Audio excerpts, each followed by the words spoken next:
So hello everyone, once again welcome to our channel सगैन ITN। तो आप लोग कैसे हैं?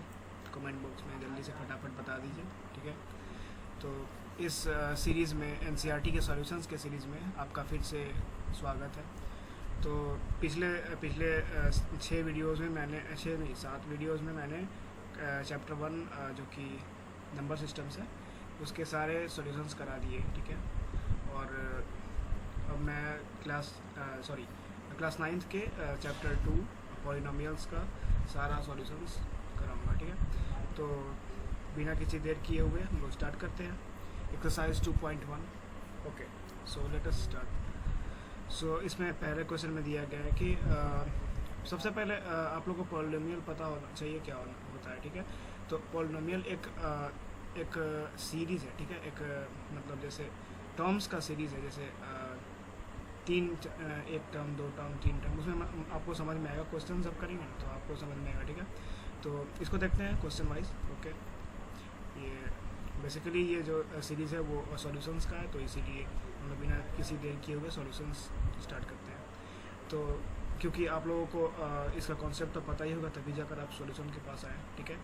तो लेट्स बिगिन। क्वेश्चन नंबर 1 में दिया गया है कि which of the following expressions are polynomials in one variable and which are not, state reasons for your answer. Okay, इनमें से बताना है कि इनमें 4-5 क्वेश्चन दिए गए हैं, ठीक है। तो इसमें बताना है कि आप लोगों को कि कौन सा जो एक्सप्रेशन है वो वेरिएबल एक पॉलिनोमियल है, ठीक है। तो पॉलिनोमियल के लिए कंडीशन क्या होना चाहिए ना कि जैसे उसमें जो वेरिएबल है उसका जो पावर होगा वो एक कोई होल नंबर होगा, ठीक है। या तो 0 होगा, या तो 1 होगा, या तो 2 होगा, एंड सो ऑन, ठीक है। तो इसको पॉलिनोमियल प्रूव करने के लिए बताना होगा कि उस एक्सप्रेशन का जो वेरिएबल है ना, तो उसके पावर में होल नंबर होना चाहिए, ठीक है। ना ही कोई इंटीजर होगा, मतलब इंटीजर बोले तो कोई नेगेटिव नंबर नहीं होना चाहिए। फिर उसके बाद कोई जो मतलब पॉइंट में होता है वो, या फिर जो फ्रैक्शन में होता है वो, ऐसा कोई नंबर नहीं होना चाहिए, ठीक है। तो इसमें देखते हैं। पहला क्वेश्चन दिया गया है कि 4x² - 3x - 7। ओके, तो इसमें जो x के पावर 2 है, ओके, x के पावर 1 है, और यहाँ पर x नहीं है तो x के पावर 0 है, क्योंकि x टू द पावर 0 1 होता है। तो यहाँ पर सारे के सारे नंबर्स जो हैं पावर में वो होल नंबर है, इसीलिए ये एक पॉलिनोमियल है। It is polynomial in one variable x, क्योंकि देखिए यहाँ पर कोई ऐसी वेरिएबल है तो x ही है। वेरिएबल मतलब क्या होता है ना कि जैसे x के जगह पर कुछ भी पुट करते रहेंगे तो वो इसका जो वैल्यू होगा वो चेंज होते रहेगा। तो मतलब ये वेरिएबल मतलब वो चेंज करने के लिए है, ठीक है। ये एक ऐसा कॉन्स्टिट्यूएंट है किसी एक्सप्रेशन का जो कि उस पूरे सिस्टम को चेंज कर दे रहा है। तो ये वेरिएबल है, मतलब वेरी कर रहा है। इसके जगह हम कुछ भी डाल सकते हैं, x के जगह 1 2 3 4 कुछ भी डाल सकते हैं, ठीक है। तो इसी को वेरिएबल बोलते हैं। तो मैं पेन भी लगा हूँ। ओके, सो आपको समझ में आ गया होगा, ठीक है। तो इस वाले में जो सारे पावर्स हैं उनके होल नंबर है, ठीक है। तो इसीलिए ये एक पॉलिनोमियल है। आइए सेकंड क्वेश्चन देखते हैं। सेकंड क्वेश्चन में दिया गया है y² + √2। ओके, जो पहला टर्म है, देखो ईच जो टर्म है, मतलब इसको जैसे एक टर्म हुआ, ये 2 टर्म हुआ, मतलब ये सारे एक एक टर्म है जो कि मिलकर एक पॉलिनोमियल एक एक्सप्रेशन बना रहे हैं। अगर एक टर्म भी रहेगा तो भी एक पॉलिनोमियल ही कहलाएगा, ठीक है। तो देखते हैं y² + √2 = देखो y टू द पावर 2 हो गया, और यहाँ पर कोई वेरिएबल नहीं है तो उसको लिख सकते हैं उस वेरिएबल के पावर 0, ताकि वो 1 ही हो जाता है, ठीक है। तो यहाँ पर जो एक्सप्रेशन है इसमें जो वेरिएबल्स हैं y, उसके पावर जो है होल नंबर है, या तो 2 है या 0 है, ठीक है। तो ये एक पॉलिनोमियल है, ठीक है। It is polynomial in one variable, that is y, because each exponent of y is a whole number. Okay, so third question दिया गया है कि 3√t + t√2। ये देखिए, ये एक पॉलिनोमियल नहीं है, क्योंकि जो ये एक्सप्रेशन है, ठीक है, ये जो एक्सप्रेशन है इसको हम लोग ये भी लिख सकते हैं ऐसे। यहाँ पर देखो मैंने क्या किया है, टी को √t को t 1/2 लिख सकते हैं, और ये जो कि t नॉर्मली t के ऊपर 1 होता है। तो जो ये 1/2 है ये तो एक फ्रैक्शनल नंबर है, ठीक है। तो फ्रैक्शनल नंबर नहीं होना चाहिए, कोई होली नंबर होना चाहिए। और होल नंबर बताना क्या होता है कमेंट बॉक्स में फटाफट, ठीक है। होल नंबर क्या होता है खुद से लिख के बताना कमेंट में, ओके। तो 3t⁻1/2 है, और ये जो कि पॉलिनोमियल नहीं है, क्योंकि ये इसके जो पावर्स हैं उनके होल नंबर नहीं है, ठीक है। जो वेरिएबल के पावर है उनके होल नंबर नहीं है, so it is not a polynomial. तो फोर्थ क्वेश्चन क्या दिया गया है देखते हैं। फोर्थ क्वेश्चन में दिया गया है y + 2/y, ओके। तो y ये ऐसे y ही लिखाएगा, ये फर्स्ट टर्म। फिर सेकेंड टर्म जो है 2 × y⁻⁻1, क्योंकि मैंने क्या, जो भी आपको पता होना चाहिए कि कोई भी अगर नंबर है नीचे अगर डिनोमिनेटर है तो उसको हम लोग अगर न्यूमरेटर में डालना चाहते हैं तो उसके पावर -1 कर देंगे तो वो आ जाएगा, ठीक है। तो y को y⁻1 भी लिख सकते हैं 1/y को, ठीक है। तो ये जो -1 है वो एक इंटीजर है, ठीक है, नेगेटिव इंटीजर है, तो ये एक होल नंबर नहीं है, so it is not a polynomial, okay. ये बात आपको समझ में आ रही होगी कि पॉलिनोमियल एक वही एक्सप्रेशन है जिसमें जो वेरिएबल्स हैं उनके पावर होल नंबर है, ठीक है। होल नंबर ये नहीं है, -1 होल नंबर नहीं है, it is not a polynomial, okay.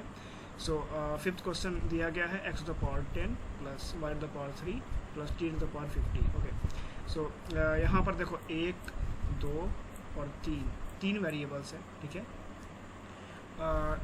तो जो ये है मतलब ये एक पॉलिनोमियल है, ठीक है। ये एक पॉलिनोमियल है बेशक, पर इसमें क्वेश्चन में दिया गया कि 1 वेरिएबल है पॉलिनोमियल निकालना है ना। देखो जो क्वेश्चन है फटाफट क्वेश्चन के पास आते हैं। इन 1 वेरिएबल में निकालना है, तो यहाँ पर हमारे पास 3 वेरिएबल है, so it is not a polynomial of 1 variable. In 1 variable it is a polynomial, basically it is a polynomial of 3 variables, okay. मतलब ये 3 वेरिएबल का पॉलिनोमियल है, बट 1 वेरिएबल का पॉलिनोमियल ये नहीं है, so it is not a polynomial in 1 variable, okay. So let us move on to the second question. It is given that write the coefficients of x² in each of the following, okay। Coefficient क्या होता है, अगर देखिए कोई भी term है, ठीक है, कोई भी एक्सप्रेशन का टर्म है, अगर उसमें जो वेरिएबल है उससे पहले जो भी नंबर है उसको बोलेंगे कोफिशिएंट। जो भी नंबर नहीं, जैसे मान लो देखो जैसे 3xy z, ओके। तो बोलेगा ना इसमें कि तुम बताओ y का क्या कोएफिशिएंट है, ठीक है। y का मेरे को कोएफिशिएंट बताओ, तो जो इसके अलावा जो भी बच गया ना वो कोएफिशिएंट होता है, मतलब इसका जो कोएफिशिएंट होगा वो 3xz होगा, ठीक है।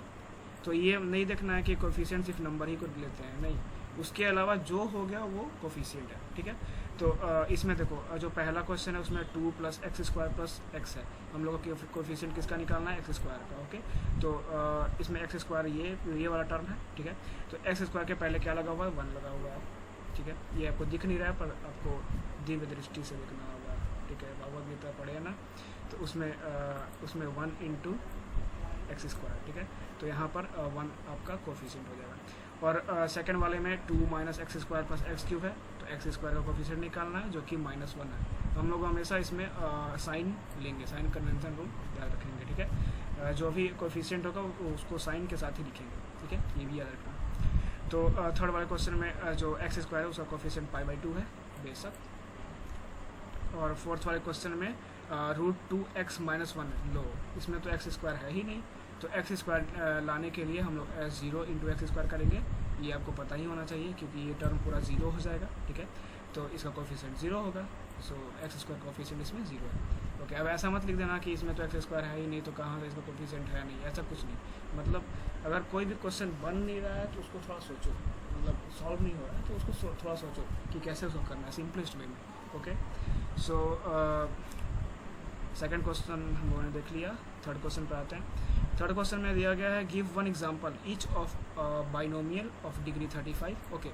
बाइनोमियल ऑफ डिग्री 35, देखो बाइनोमियल, मोनोमियल, ट्राइनोमियल ऐसे करके फिर उसके बाद पॉलिनोमियल बनता है, ठीक है।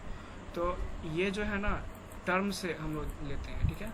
जो पॉलिनोमियल है वो जैसे बेसिकली जो ये मोनोमियल होगा तो उसका सिर्फ एक ही टर्म होगा, बाइनोमियल होगा उसका 2 टर्म होगा, ठीक है।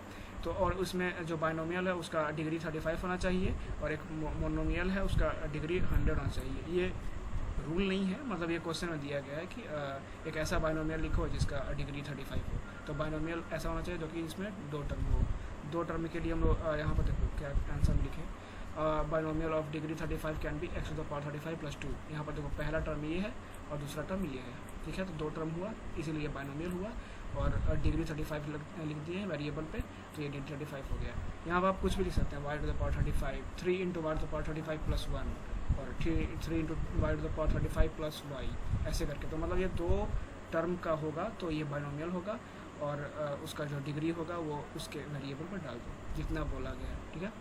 और जो सेकंड वाला दिया गया है, monomial of degree 100 can be 3 y to the power 100, 2 into y to the power 100, ऐसे भी करके लिख सकते हो, z to the power 100, x to the power 100, कुछ भी लिख सकते हो, मतलब एक ही टर्म होना चाहिए। तो इसीलिए मोनोमियल हुआ, ठीक है, और डिग्री इसका 100 हो गया। समझ में आ रहा है? मतलब आपको मतलब देखो, जैसे हर जगह हर साइड पे आंसर डिफरेंट दिया होगा, तो उसको देख के घबराना नहीं है कि इसका आंसर दूसरा दिया गया, इसका आंसर दूसरा दिया गया, NCERT बुक में आंसर दूसरा दिया गया, ऐसे नहीं घबराना है, ठीक है। आप कुछ भी आंसर लिख सकते हैं, teacher full to full marks देगा, ओके। आप लोग अपने दिमाग लगाओ, ठीक है। So let us move on to the 4th question, and the 4th question is write the degree of each of the following polynomial. Okay, इसमें हम लोग को डिग्री फाइंड करना। देखो, डिग्री फाइंड करने के लिए अगर कोई भी एक्सप्रेशन है, कोई भी पॉलिनोमियल है, तो उसमें जो हाईएस्ट पावर होगा वही उसका डिग्री होगा उस पॉलिनोमियल का, ओके। तो ये तुम लोग ज्ञान ले लो, ठीक है। हाईएस्ट पावर को डिग्री बोलते हैं, उस एक्सप्रेशन के हाईएस्ट पावर को डिग्री बोलते हैं। भेजे में घुसा लो, ठीक है। तो पहला क्वेश्चन दिया गया है 5x³ plus 4x² plus 7x, okay. तो इसमें हाईएस्ट पावर बताओ क्या है? 3 है, 3 है ना। तो the degree of this polynomial is 3, okay. So degree of this polynomial is 3। और सेकंड क्वेश्चन में दिया गया है 4 माइनस y², ओके। तो इसमें जो हाईएस्ट पावर है वो 2 है, क्योंकि 4 into y to the power 0 है। यहाँ पर आपको दिख रहा होगा दिव्य चक्षु से, दिव्य आंखों से दिख रहा होगा, वाई टू द पावर 0 है, क्योंकि वाई टू द पावर 0 1 हो जाएगा, किसी का भी पावर 0 1 होगा, ठीक है। तो यहाँ पर जो हाईएस्ट पावर है 2 है, ठीक है, इसीलिए ये इसका जो डिग्री होगा वो 2 होगा, ठीक है। और थर्ड वाले क्वेश्चन में दिया गया है 5t माइनस √7, ओके। तो जो इसमें वेरिएबल है वो t है, इसके पावर 1 है, ठीक है। तो इसका जो पॉलिनोमियल का डिग्री है वो 1 है, ओके। हाईएस्ट पावर जो है वो 1 है। और ये नॉर्मली 3 दिया गया है, तो 3 को हम लोग 3 इंटू एक्स की पावर 0 लिख सकते हैं। और इसका जो हाईएस्ट डिग्री होगा, इसमें तो हाईएस्ट डिग्री है ही, एक ही डिग्री ही है, तो इसलिए इसका डिग्री 0 होगा, ओके। ये तो बहुत बेसिक क्वेश्चन है, बस क्वेश्चन को पढ़ो, समझो और लगा डालो, ओके। थोड़ा स्वैग में रहो, स्वैग, थोड़ा अपने अंदर स्वैग लाओ। उसके बाद तो अब हम लोग देखते हैं क्वेश्चन नंबर 5, और आपको समझ में आ गया होगा कि हम लोग को स्वैग में रहना है। बोलो कि ये भैया क्या सिखा रहे हो, स्वैग में रहने को आया, स्वैग में रहो, पढ़ते रहो, स्वैग में रहो, ओके। तो क्वेश्चन नंबर 5 में दिया गया है classify the following as linear, quadratic and cubic polynomial, okay. Linear, quadratic and cubic polynomial, okay. ये भी हम लोग डिग्री से पता करते हैं कि अगर डिग्री 1 है तो वो लीनियर होगा, डिग्री 2 है तो ये क्वाड्रेटिक होगा, ठीक है। डिग्री 3 है तो ये क्यूबिक होगा, डिग्री 4 है तो वो बाई क्वाड्रेटिक होगा, ओके। ये नोट कर लेना, बाई क्वाड्रेटिक। वैसे आपको अगले स्टैंडर्ड में पढ़ने को मिलेगा बाई क्वाड्रेटिक, ओके। तो देखते हैं इसमें क्या दिया गया है। x² प्लस x, इसका डिग्री हाईएस्ट डिग्री कौन सा है? 2 है, ओके। तो इसीलिए ये क्वाड्रेटिक पॉलिनोमियल हो गया, सिंपल। सेकंड में दिया गया है कि x माइनस x³, ओके। इसका डिग्री 3 है, डिग्री मतलब हाईएस्ट पावर, ओके। और जो ये पॉलिनोमियल होगा वो क्यूबिक पॉलिनोमियल होगा, ठीक है। और इसका डिग्री जो है 2 है, साफ साफ दिख रहा है, सीधे सीधे दिख रहा है, 2 है, इसीलिए क्वाड्रेटिक पॉलिनोमियल होगा। और 1 प्लस x है तो इसका डिग्री 1 है, so it is a linear polynomial. मैंने पहले ही बता दिया है कि अगर डिग्री 1 है तो लीनियर, डिग्री 2 है तो क्वाड्रेटिक, डिग्री 3 है तो क्यूबिक, ओके।